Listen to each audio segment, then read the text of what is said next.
Hello viewers, welcome to wild wolf. నేను మీ Zakir Hussain. So మరికొద్ది గంటల్లో అయితే ఇండియాకి పాకిస్తాన్కి నువ్వా నేనా అన్నట్లయితే మ్యాచ్ జరగబోతుందన్నమాట. అయితే ఐఐటి బాబా ఎవరైతే ఉన్నారో ఈయన చెప్పిన ప్రిడిక్షన్ అయితే ఇప్పుడు వింటే ప్రతి ఒక్కరికి మెంటల్ ఎక్కిపోయేలా ఉంది. సో దీని గురించి డిస్కస్ చేద్దాం. ప్రస్తుతం మనతోటి సీనియర్ జర్నలిస్ట్ జగదేవ్ గారు ఉన్నారు. వెల్కమ్ చెప్పేద్దాం. Hi sir. హలో అండి. ఐఐటి బాబా అని చెప్పి కొన్ని కామెంట్స్ చేశారు సార్. ఇప్పుడు ఇండియాకి పాకిస్తాన్కి మ్యాచ్ జరగబోతుంది కొన్ని గంటల్లో. సో ఏం చెప్తారు దీని గురించి? ఇవన్నీ కూడా బెట్టింగ్ గేమ్లేమో, బెట్టింగ్లో పార్ట్ ఏమో నా అభిప్రాయం. ఐఐటి బాబా కుంభమేళాకు సంబంధించి ఏదైతే కొన్ని చెప్పారో ఈ ఒకటి అర జరిగేసరికి ఒక రకమైన క్రేజ్ వచ్చేస్తుంది. వీళ్ళే తోపు అని అన్నట్టుగా ఉంటారు. ప్రిడిక్షన్స్ అనేది చెప్తారు కానీ ఇంత ఓపెన్గా ముందు చెప్పరు కొంతమంది. అంటే డిస్కరేజ్ చేయడం ఉంటుందని. గేమ్ కదా ఇది. ఇప్పుడు ఇంతకుముందు కూడా అదేంటది అమీబానా ఏంటది ఒక బ్యాక్టీరియా బ్రెజిల్ వరల్డ్ కప్లో ఫ్రెంచ్ గెలుస్తుందో బ్రెజిల్ గెలుస్తుందని ఏదో చెప్పింది అన్నారు. తర్వాత దాన్ని చంపేశారు ఆ జీవిని అప్పట్లో ఒక 2011-12 టైంలో. అలాగే మొన్న తెలంగాణ ఎలక్షన్లు కానీ ఆంధ్ర ఎలక్షన్లో కానీ ఎక్కువ మంది కేసీఆర్ వస్తారని చెప్పారు చాలా మంది సాధువులు ప్రిడిక్షన్. అక్కడ కూడా జగన్మోహన్ రెడ్డి గారు వస్తారని చెప్పారు. నాకు తెలిసిన ఒక మిత్రుడు కూడా ఏమండి ఎవరు వస్తారంటే జగన్మోహన్ రెడ్డి గారు స్టార్ చాలా బాగుందండి, ఖచ్చితంగా ఆయనే వస్తాడు, ఎన్ని రకాలుగా మార్చి చక్రం వేసి చూసినా కూడా ఆయనే కనిపిస్తుంది అన్నట్టుగా చెప్పాడు. అంటే మరి ఆయనకి అంత బలంగా రాసి ఇవ్వని ఉంటే ఎందుకు ఓడిపోయాడు? ఘోరంగా 11 ఓట్లకి ఎందుకు పరిమితమయ్యాడు? అంటే ప్రతిది కూడా అంటే నేను అనుకోవడం, నా అభిప్రాయం ప్రకారం అంటే కర్మ సిద్ధాంతం అని ఒకటి ఉంటుంది. ఆ కర్మ అలాగే చూసారా, కొన్ని ఉసురు తగులుతాయి అంటారు. లేదంటే కొన్నిసార్లు ఒక 100 మంది నోర్లు నరపోరికి నల్ల రాయి కూడా బద్దలైపోతుంది అంటారు. పోరు తగిలితే ఎవడైనా పోవాల్సిందే. సో జగన్మోహన్ రెడ్డి గారి యొక్క ఏదైతే ఆయన ఇబ్బందులు పెట్టాడో ప్రభుత్వ ఉద్యోగులకు కానీ నిరుద్యోగులకు కానీ చాలా సమస్యల్లో చాలామంది ప్రతిపక్ష నేతలకి నాయకులకి ఏవైతే ఇబ్బందులు పెట్టాడో అవన్నీ కూడా రివర్స్ అయ్యి శాపంగా మారాయేమో.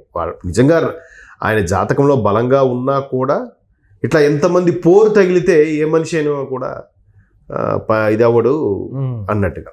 బట్ ఇంకోటండి, జ్యోతిష్యము జాతకాలు ఇవన్నీ కూడా కొంతవరకు ఓకే, కానీ ఎక్స్ట్రీమ్ లెవెల్ ఒకటి ఉంటుంది, భగవంతుడి నిర్ణయం. సో దానికి ఎవరు ఏం చెప్పలేరు. జనరల్గా చూచాయిగా సుమారుగా ఎక్స్ప్లెయిన్ చేసి చెప్పగలుగుతారు.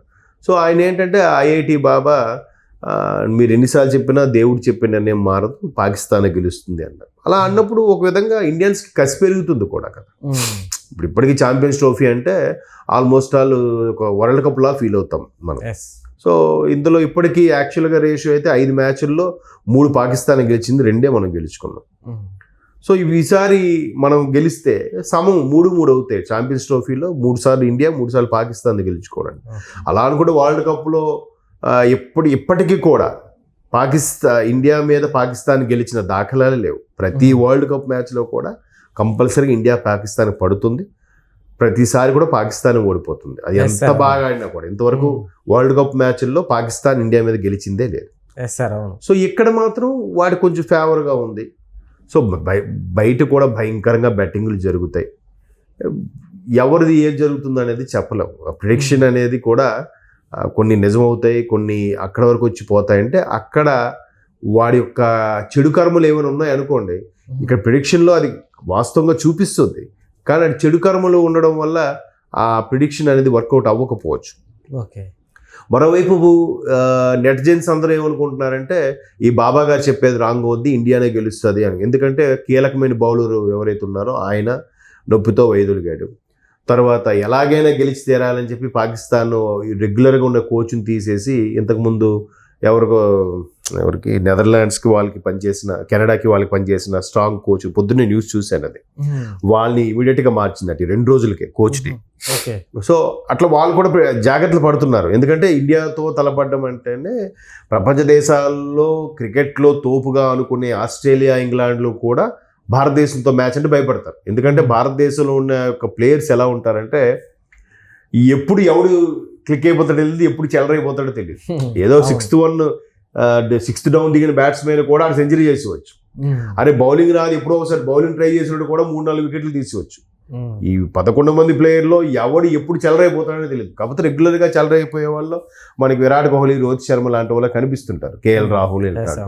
కానీ మనలో ఎవడు ఎప్పుడు ఇది అవుతాడో, ఎవడు బ్యాట్ టర్న్ అయిపోతుందో తెలియదు. అలాంటి భయం అయితే ప్రపంచంలో క్రికెట్ ఆడుతున్న ప్రతి దేశంకి ఉంది. అమ్మో ఇండియాతో మ్యాచ్ అంటేనే వాళ్ళు చాలా ప్రాక్టీస్ చేస్తారట. సో పాకిస్తాన్ అంటే ఇంకా ఆకాశంగా ఉంది, అమ్మో ఇండియాతో మనం గెలవలేము, బట్ గెలిచి తీరాలి. ఎందుకు? దాయాది దేశం, పొరుగు దేశం. దీనివల్ల వాళ్ళకి ఏంటంటే ప్రపంచ కప్ రాకపోయినా పర్లేదు కానీ ఇండియా మీద గెలవాలి, వాళ్ళ ఆ థాట్ ప్రాసెస్ అలా ఉంటుంది. సో బట్ ఇండియా కూడా బాగా స్ట్రాంగ్గా ఇప్పుడు ఉంటుంది, ఖచ్చితంగా గెలవాలని తప్పంతో ఉంది. ఇంకొద్ది గంటల్లో స్టార్ట్ అవబోతున్న ఈ మ్యాచ్కి ఇండియా కూడా తీసుకోవాల్సిన జాగ్రత్తలు తీసుకుంటుంది. ఇండియా కూడా ఆడాల్సిన వ్యూహంగా ఆడుతుంది, ఖచ్చితంగా గెలుస్తుందని అనుకుంటున్నాను. మరి ఆయన బాబా గారి ప్రిడిక్షన్ ప్రకారం పాకిస్తానే గెలుస్తుందని అంటున్నారు. పైగా రేపు సండే ఒకటి, చాలామంది అదే కొద్ది గంటల్లో స్టార్ట్ అవ్వేది సండే కాబట్టి ఆ మ్యాక్సిమం రోడ్లన్నీ కూడా నిర్మానుష్యంగా తయారవుతాయి. ఇండియా పాకిస్తాన్ మ్యాచ్ అంటే కర్ఫ్యూ లాగా ఉంటుంది. చూద్దాం, అంటే నిజంగా వాళ్ళ కర్మ అది బాగానే ఉంటే పాకిస్తాన్ గెలుస్తుందేమో, లేదు ఇలా చెప్పడం వల్ల కసితో ఇండియన్స్ ఇంకొంచెం బాగా ఆడితే ఇండియా గెలుస్తుందేమో. మేబీ ఇండియా గెలవాలని ఆయన చెప్పాడేమో. ఒక విధంగా ఇది ఒక మోటివేషన్ కదా. ఇంతకు ముందు కూడా ఈ ఐఐటి బాబా చెప్పినవి కూడా కొన్ని చాలా వరకు నిజమైనట్టుగా తెలుస్తుంది. అదే 1-2 నిజమైన తర్వాత 3వ దానికి ఒక ప్రాధాన్యత వచ్చేస్తుంది. అవును, ఓకే ఈయన ఇలా చెప్తున్నాడు అబ్బా అంటే ఖచ్చితంగా అవుతుందేమో అని భయం. ఒక్కొక్క భయం ఇంకో పక్క అవుతుందా, ఏముందలే మ్యాచ్ల గురించి ఎవడు చెప్పాడులే అనే వాళ్ళు కూడా ఉన్నారు. అవును, చెప్పలేము ఏది ఎటువైపు డైవర్ట్ అవుతుంది అనేది చెప్పలేము. ఆట ఫలితం కూడా ఇట్లాగా ప్రిడిక్షన్లో డిసైడ్ చేసేస్తే ఇది కూడా మళ్ళీ కొన్ని రకాల ఇప్పుడు ఎట్లా అయిపోయిందంటే ఏం కాదు ఈ టీం గెలుస్తుంది. ఇప్పుడు షేర్ బ్రోకర్ ఉన్నాయి, ఇప్పుడంటే ఆన్లైన్ అయిపోయింది. అప్పుడు ఏంటి ఊరికే ఒకే పర్సన్ బాగా డౌన్ అవుతున్న షేర్లు కొనేసేవాడు. కొనిస్తే అందరూ డౌట్ ఏమవుతుంది, ఎంఆర్ కొంటాడంటే అది ఖచ్చితంగా పెరుగుతుందని కొనేవారు. మంచి రేట్ వచ్చాక అమ్మి సైడ్ అయిపోయాడు, కొనుక్కోవడం నష్టపోయేవారు. ఒక గేమ్, ఇది ఒక గేమ్ కదా. సో ఇక్కడ కూడా ఏంటి, ఖచ్చితంగా పాకిస్తాన్ గెలుస్తుంటే పాకిస్తాన్ మీద ఎక్కువ మంది కడతారు. కట్టినప్పుడు ఏమవుతుంది, ఇండియా మీద కట్టిన వాళ్ళందరికీ మంచి బెనిఫిట్ వస్తుంది. అలా కూడా బెట్టింగ్ గేమ్ అవ్వచ్చు కదా. బెట్టింగ్ గేమ్ అనేది రకరకాలుగా ఉంటాయి. అసలు ప్రతి బాల్కి బెట్టింగ్ కాసే వాళ్ళు కూడా ఉన్నారంట. కొన్ని కోట్లు టర్న్ ఓవర్ అవుతుంది బెట్టింగ్ రీత్యా. కాబట్టి ఇప్పుడు అంతా అయిపోయిన తర్వాత ఒకవేళ ఏదైనా ఆయన చెప్పిన దానికి తారుమారు అయింది అనుకోండి, ఖచ్చితంగా రివర్స్ గారు ఇప్పుడు ఆల్రెడీ నెటిజన్స్ ఏమంటున్నారు, మీరు చెప్పినట్టు పాకిస్తాన్ గెలిస్తే ఓకే, ఒకవేళ ఇండియా గెలిస్తే మీరేం చేస్తారు, మీ మాట మీరు వాపస్ తీసుకుంటారా, లేదంటే ఇంక జీవితంలో మీరు ప్రిడిక్షనే చెప్పరా, లేదా భారత క్రికెట్ ప్రేమికులందరికీ మీరు సారీ చెప్తారా అని రకరకాల క్వశ్చన్స్ వేస్తున్నారు నెటిజన్స్.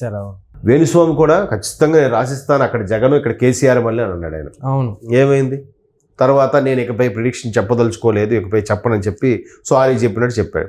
అయిపోయింది, నెల రోజుల తర్వాత మళ్ళీ మామూలే, మళ్ళీ గుండు కొట్టించుకొచ్చాడు, కొత్త అవతారం ఎత్తాడు ఆయన, మళ్ళీ ఎవరిదో ఒక ప్రిడిక్షన్ చెప్పడం స్టార్ట్ చేశాడు. మళ్ళీ నాగ చైతన్యం స్టార్ట్ చేశాడు. ఈ నాగ చైతన్య శోభిత మళ్ళీ 2 ఏళ్ళ తర్వాత విడిపోతారు అది ఎవడడిగా. కాబట్టి ఇది ఒక రకమైన పబ్లిసిటీ స్టంట్ కూడా అయ్యిండొచ్చు. Okay sir, thank you.